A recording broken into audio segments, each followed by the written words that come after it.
It's time for headlines. Headlines!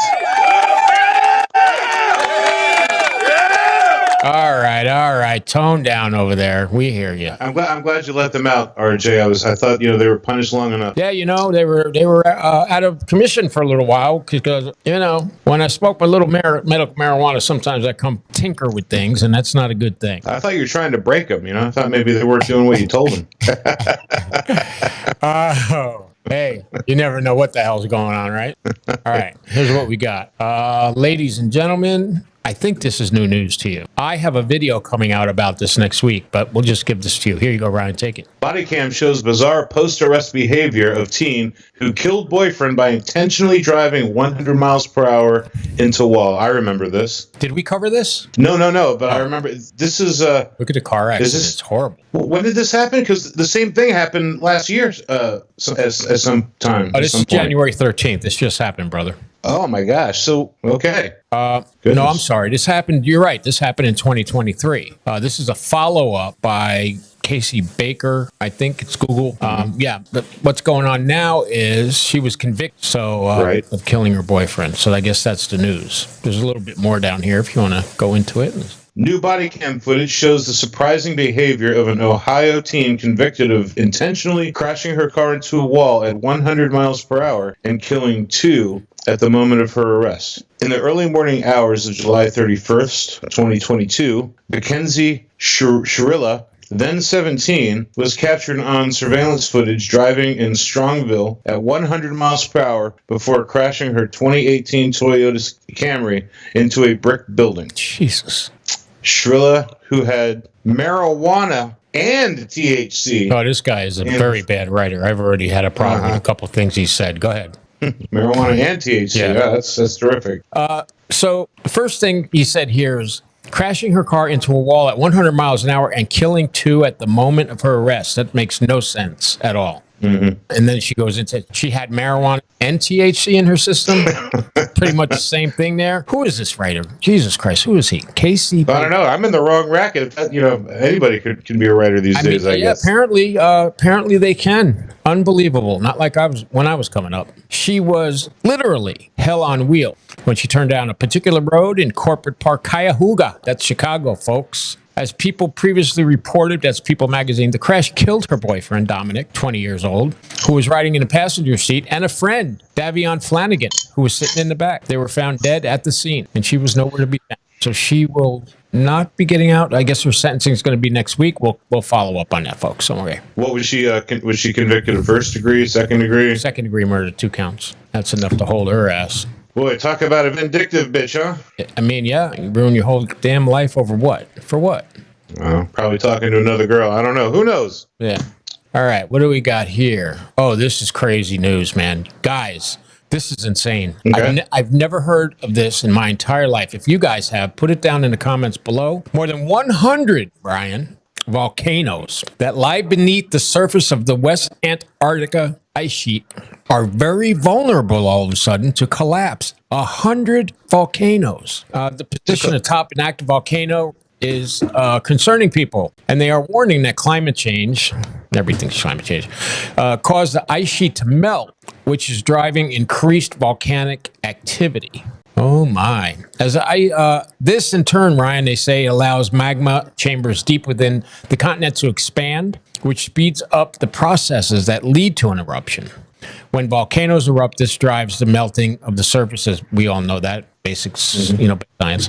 The researchers modeled this phenomenon using over 4,000 advanced computer simulations. That's huge. And they found that surface melting speeds up the process that initiates the first stages of the eruption. Wow, the team removed a 3,280-foot thick ice sheet over the course of years. Unbelievable. 100, if they go off at the same time, that could be, ladies and gentlemen, I'm not joking, that could be an extinction event. If you have one supervolcano like Yellowstone erupt, that would be an extinction event, and I'm talking about for humanity. That's a true story. Look it up if you want. So hopefully this doesn't happen, but maybe that's why the aliens are here. Maybe they're, it's finally over. So that's what's going on over there. And then we have this little story, which is just amazing to me. I watched this guy on YouTube for a long time. See if you recognize him there, Ryan. Nope, can't say I recognize him. Okay, TikToker the Lawn Guy raised $500,000. It's actually 700,000 now. I looked it up for elderly disabled woman after saving her garden. And basically, what he does is he goes around neighborhoods and mows people's grass and cleans their yard for free. Very smart, because look at that. You can imagine the kind of coin that he is pulling down from those views. Is video, not anymore. That video, okay, received 83 million views on YouTube. Wow. That is at least $1 million in his pocket, if not more. He's known for, most people, I said that already. His name is Spencer, and he owns SB Motors in Kansas. I guess in Kansas, you really don't have too much to do, so that's kind of a cool thing. He helps a woman named Beth, who explained that because of her lack of maintenance, the city threatened to charge her $240 to cut her grass. So Spencer came forward, put it on YouTube, and got rich from it. There you go. Another success story on YouTube, folks. Good for him. Oh, this is classic, man. I love this. Tell me if you heard about this one, Ryan. So wait, are you saying we should go out and start mowing lawns? Yeah, not me, but there are over 100 people who are on YouTube mowing lawns, and this is the most successful of them. This video shows authorities pulling a live wild animal out of the refrigeration shelf at a Chicago Aldi's. I saw this. This is insane. Yeah, I'm not showing the video, just the news, but we can show the video tomorrow. And I have the video. The animal was pulled out by its tail by a Chicago animal care and control official and safely taken in custody, folks. This is a coyote, right? Yeah, coyote. Yep. The coyote was found and removed from an unexpected hiding place, a freezer. Who knew? It was the meat freezer, by the way. On Monday, January 13th, at an Aldi supermarket just outside of Chicago, a coyote was discovered in the refrigerator section, hiding behind the shelf of prepared meals, according to Barstool Sports personality Eddie Farrer, and he reported that on X. We'll turn this around and we'll get the video for them, and we'll show it.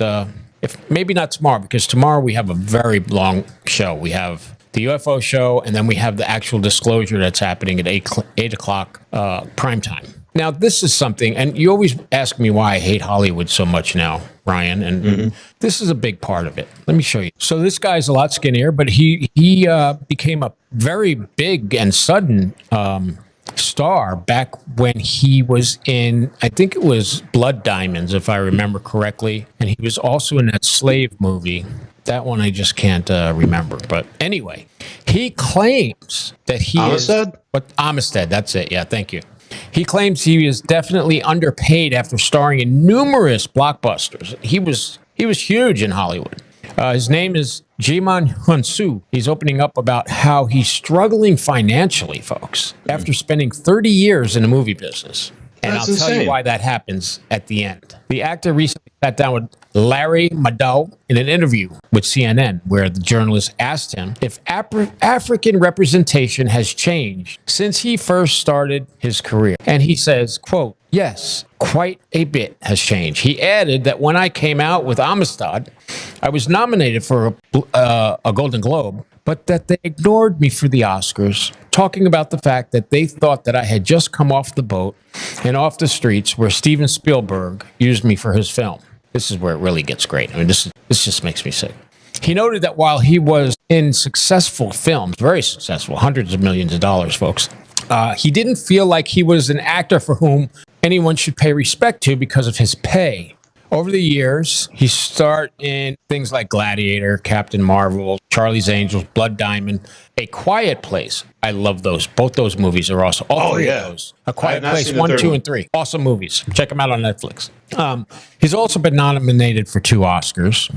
However, despite these accomplishments, he claims he still wasn't paid as much as one might assume. Why do you think he says he wasn't paid as much? Just take a wild guess. I'm thinking maybe because he's not born in the U.S. Or was he born? Well, I don't know. You said Africa. I don't know if he's from Africa. He says the reason is, quote, "It's a sign that there is systemic racism And it's not something that you can deal with lightly. It's so deeply inserted in so many things that we do across the board, and you don't overcome it. That pisses me off. Here's why. We had a black president. We have Denzel Washington, huge star. Yeah. We have Danny- Will Smith, Danny although Glover. he ruined his career, huge star. So get out of here with the freaking racist crap, because there are so many African-American, very successful, $100 million people worth money like Kevin Hart. Give me a break. He Chris hopes Rock. that the work he's done makes the people in West Africa proud. I came to California with this compelling need to do something for my continent and do something for my people in general. But apparently, according to him, because he is African American, he wasn't paid what he was supposed to get paid. And guess what? That's headlines, bro.